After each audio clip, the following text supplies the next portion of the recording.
Hi friends, welcome back. तो friends, आज हम देख रहे हैं मोदी जी की जो स्पीच हो। मेरे ख्याल से उन्होंने अपने मिनिस्टर्स के साथ एक वर्चुअल मीटिंग की है और उसमें वो सारे इम्पोर्टेंट जो इश्यूज हैं उसके बारे में बात कर रहे हैं। तो जैसे टाइटल कह रहा है, तो ऐसे लग रहा है कि इस पार्ट में जो पीएम मोदी जी हैं वो बात कर रहे हैं कोविड-19 इश्यूज के बारे में। सो टाइटल है आज के वीडियो का PM Modi's remarks eight meeting with chief ministers on covid issue. तो यस फ्रेंड्स, हमको भी हम तो पूरा इंडिया का पूरी खबर रखने की कोशिश करते हैं क्योंकि हमारे सारे लव्ड वंस जो हैं, पेरेंट्स, वो इंडिया में ही हैं। तो और आपके और साथ में आप भी हमारे लव्ड वंस हो, तो आपके थ्रू भी बहुत सारी इंफॉर्मेशन पता चलती है जो हमें नहीं पता चलती अगर हम लोगों ने आपके साथ ये कनेक्शन नहीं बनाया होता। तो फ्रेंड्स, ये पता चल रहा है कि इंडिया में सिचुएशन कोविड-19 से खराब हो रही है, बहुत लोग इन्फेक्टेड हो रहे हैं और खासकर अब जब अनलॉक किया गया है तो मेरे ख्याल से शायद वो भी एक वजह हो सकती है जिसकी वजह से केसेस बढ़ रहे हैं। पर देखते हैं कि मोदी जी क्या बता रहे हैं। हो सकता है वो कोई सॉल्यूशंस बता रहे हों या इस बारे में कोई बातचीत करके हमें कुछ इंफॉर्मेशन देना चाहें। तो वीडियो देखते हैं फ्रेंड्स और पता करते हैं मोदी जी के क्या थॉट्स हैं और वो क्या सोच रहे हैं। साथ ही उपस्थित सभी अधिकारीगण,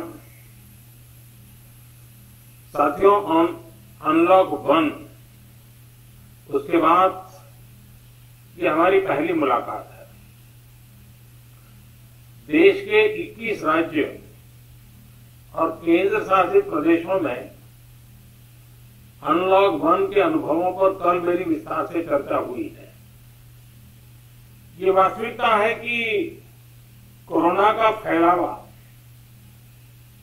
कुछ बड़े राज्यों में, बड़े शहरों में अधिक है और अभी जो प्रेजेंटेशन हुआ उसमें भी उस बात का उल्लेख हुआ है।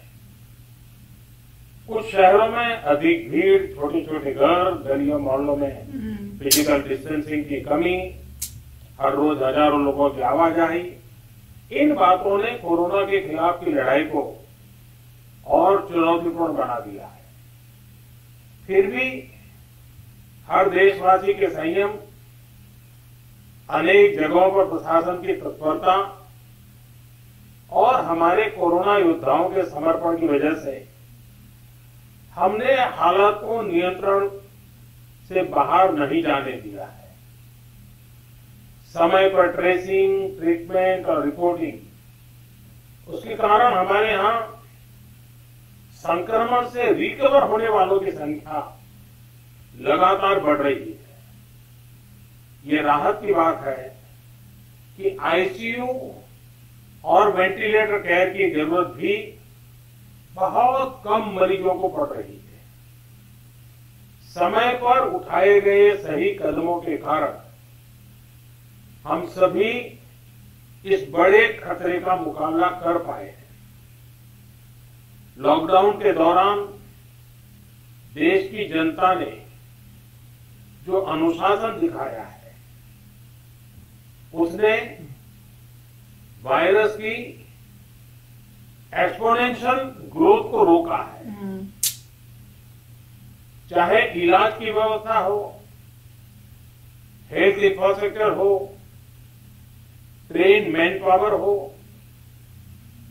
आज हम कहीं ज्यादा संभली हुई स्थिति में है।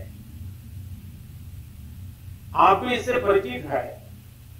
सिर्फ 3 महीने पहले पीपीई के लिए, डायग्नोस्टिक किट्स के लिए सिर्फ भारत में ही नहीं, दुनिया के अनेक देशों में हाहाकार मचा हुआ था। भारत में भी बहुत लिमिटेड स्टॉक था क्योंकि हम पूरी तरह से इंपोर्ट पर डिपेंडेंट थे। आज स्थिति यह है कि पूरे देश में 1 करोड़ से अधिक पीपीई और इतने ही N95 मास्क राज्यों तक पहुंच चुके हैं। हमारे पास डायग्नोस्टिक किट्स का पर्याप्त स्टॉक है और उनकी प्रोडक्शन कैपेसिटी भी बहुत बढ़ाई गई है। अब तो पीएम केयर फंड के तहत भारत में ही बने वेंटिलेटर्स की सप्लाई भी शुरू हो चुकी है। आज पूरे देश में कोरोना की 900 से ज्यादा टेस्टिंग लैब है, लाखों कोविड स्पेशल बेड है, हमारे क्वारंटीन और आइसोलेशन सेंटर्स है और पेशेंट्स की सुविधा के लिए पर्याप्त ऑक्सीजन की सप्लाई भी है। लॉकडाउन के दौरान लाखों की संख्या में ह्यूमन रिसोर्स को ट्रेन किया गया है। सबसे बड़ी बात, आज देश का हर नागरिक इस वायरस के प्रति पहले से ज्यादा सचेत हुआ है, जागरूक हुआ है। ये सब कुछ राज्य सरकारों के सहयोग से, स्थानीय प्रशासन के दिन रात काम करने की वजह से ही संभव हो पाया है। साथियों, कोरोना के खिलाफ लड़ाई में जीत का विश्वास दिलाने वाली इन बातों के बीच हमें health infrastructure, information systems, emotional support और पब्लिक पार्टिसिपेशन इसी तरह निरंतर बल देना होगा। साथियों, कोरोना के बढ़ते हुए मरीजों की संख्या को देखते हुए हेल्थ इंफ्रास्ट्रक्चर का विस्तार करना, हर जीवन को बचाना हमारी सर्वोच्च प्राथमिकता होनी चाहिए। ये तभी होगा जब कोरोना के प्रत्येक मरीज को उचित इलाज मिलेगा। इसके लिए हमें टेस्टिंग पर और अधिक बल देना है ताकि संक्रमित व्यक्ति को हम जल्द से जल्द ट्रेस और ट्रैक और आइसोलेट कर सकें। बिल्कुल। हमें इस बात का भी ध्यान रखना है कि हमारी अभी की जो एग्जिस्टिंग टेस्टिंग कैपेसिटी है उसका पूरा इस्तेमाल हो और निरंतर उसको एक्सपांड भी किया जाए। साथियों, बीतो 2-3 महीने में काफी संख्या में क्वारंटीन और आइसोलेशन सेंटर का निर्माण हुआ है। इसकी गति हमें और बढ़ानी होगी ताकि कहीं पर भी मरीजों को बेड की दिक्कत ना आए। कोरोना के इस टाइम में टेलीमेडिसिन का महत्व भी बहुत बढ़ गया है।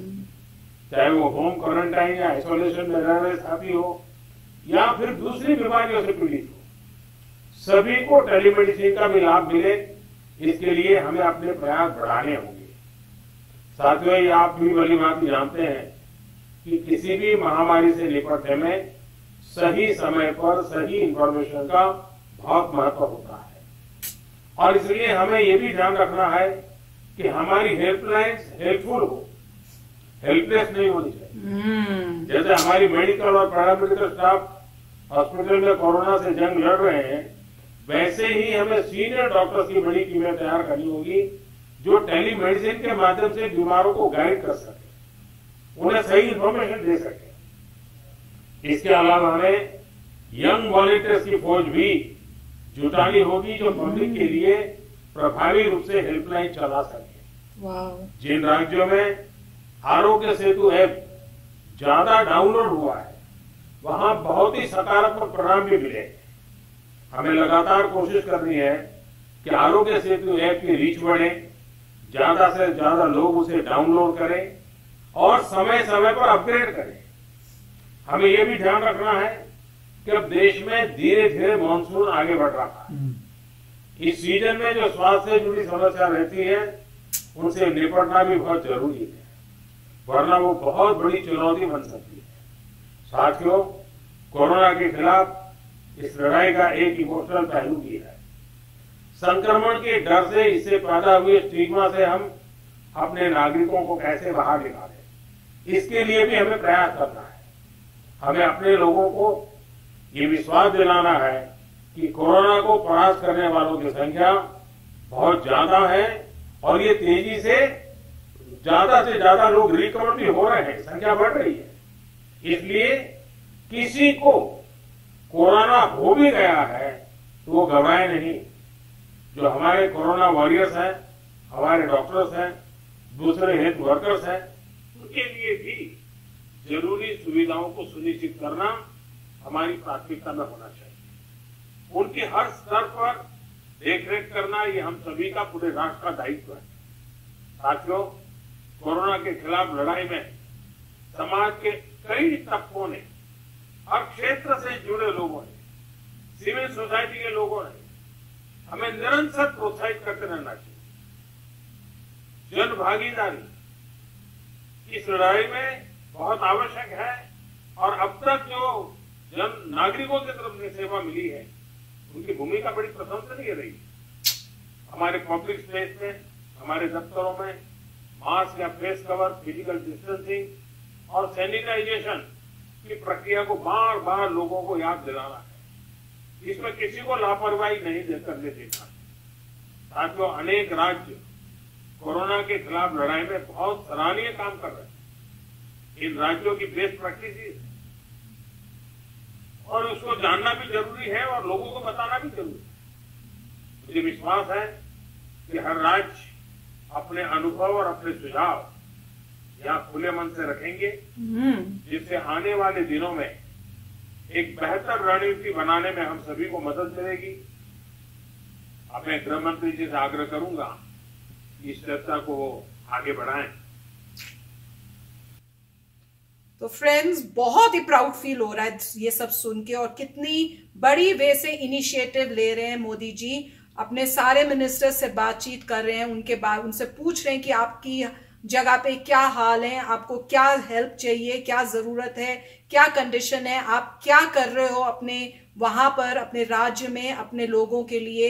आपके पास इनफ बेड्स हैं हॉस्पिटल्स में, क्या पेशेंट्स आ पा रहे हैं। तो ऐसा लग रहा है वो पूरी बातचीत यहाँ पे होगी। और जो उन्होंने बताया वो ये कह रहे हैं कि केसेस तो बढ़ने के चांसेस हैं और बढ़ रहे हैं, क्योंकि अनलॉक खुल गया है। लोग छोटे छोटे घरों में पास पास रहते हैं, गलियों में रहते हैं, जब ट्रैवल करते हैं बसों में और ये सब जो पब्लिक ट्रांसपोर्ट्स मोस्टली यूज होती हैं और वहां वो क्राउडेड होती हैं, तो वो सब वजह से जो है इन्फेक्शन कैच करने के बहुत चांसेस हो जाते हैं। पर वो कह रहे हैं कि हम फिर भी मिलके फाइट कर रहे हैं। और बहुत अच्छा इन्होंने ये बताया कि शुरू में जैसे उन्होंने बताया था पूरे वर्ल्ड में वेंटिलेटर्स की, टेस्टिंग किट्स की बहुत ही मारामारी चल रही थी, इवन यूएस में नहीं थे। तो कह रहे हैं हमने अब खुद बनाई, और हमारे वो ये बोल रहे हैं कि इंडिया में भी थी, पर हमने जब प्रॉब्लम इसलिए थी क्योंकि हम इंपोर्ट करते थे, पर अब हमने खुद बनाए हैं और उसकी वजह से अब वो प्रॉब्लम नहीं है। और ये तो मैंने भी सुना है, क्योंकि मेरे जो पेरेंट्स हैं वो दिल्ली में हैं, तो उनके थ्रू पता चलता है कि टेस्टिंग किट की कोई प्रॉब्लम नहीं है। अगर किसी को टेस्ट करना है वो हो जाता है। प्रॉब्लम हो रही है दिल्ली में हॉस्पिटल्स में जाने की। अगर कोई पॉजिटिव हो रहा है तो वहां पे हॉस्पिटल में जो है जगह नहीं है। तो और मैंने कहीं पढ़ा भी था कि शायद मोदी जी अब हेल्प करेंगे दिल्ली के लिए कि दिल्ली की सिचुएशन इंप्रूव हो, क्योंकि जो केजरीवाल है उन्होंने हेल्प मांगे मेरे ख्याल से पीएम मोदी से कि हेल्प करने के लिए। तो ऐसे लग रहा है। तो आप बताना अगर आपको ज्यादा इंफॉर्मेशन हो, क्योंकि ये तो मैंने बाय चांस कहीं पढ़ा था।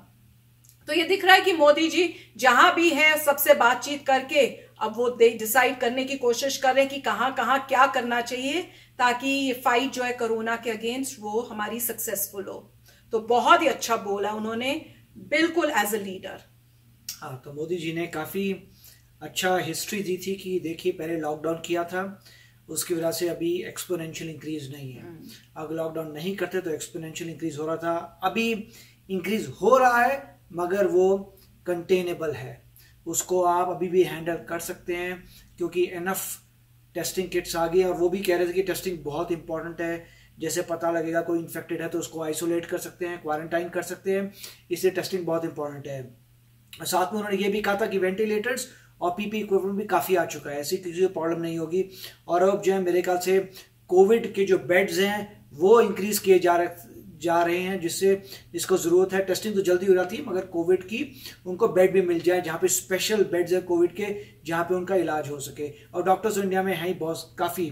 तो काफ़ी अच्छी तरीके से उन्होंने बताया था कि पहले प्रिवेंटिव मेजर थे, इसलिए अभी कंटेन हो रहा है और सब ठीक हो जाएगा। उन्होंने ये भी कहा था वॉलंटियर्स चाहिए जो हेल्प करें। इसमें उन्होंने ये भी कहा था कि जो स्टेट्स अच्छे कर रहे हैं उनसे टिप्स लिए जाएंगे, उनसे पता कर जाएगा कि आप कैसे अच्छा कर रहे हैं और सब जगह करेंगे। तो बहुत ही अच्छे तरीके से प्लानिंग चल रही है। बहुत ही अच्छा लग रहा है कि कंट्री रेडी है टैकल करने के लिए इस प्रॉब्लम को। बिल्कुल। तो फ्रेंड्स, मैं तो कहूंगी जो भी सब इंडिया में हैं, आप लोग बहुत लकी हो कि आपको इस टाइम में एक ऐसा लीडर मिला जो इतने अच्छे स्टेप्स ले रहा है, क्योंकि अगर कोई और होता और वो इस टाइप से सक्षम नहीं होता ये स्टेप्स लेने में, तो इंडिया की हालात बहुत बुरे हो सकते थे। पर फ्रेंड्स, हमें भी हेल्प करना चाहिए मोदी जी को इस फाइट अगेंस्ट कोरोना में, और वो हम कैसे कर सकते हैं? घर में रहकर, जो उन्होंने बताया, सोशल डिस्टेंसिंग करके, अपने हाथ जितनी बारी हो सके बाहर से आते ही इमीडिएटली हाथ धोना, सैनिटाइजेशन करना और अपना ध्यान रखना। तो चलो फ्रेंड्स, चलते हैं, मिलेंगे नेक्स्ट वीडियो में जल्दी। Till then, take care and bye bye.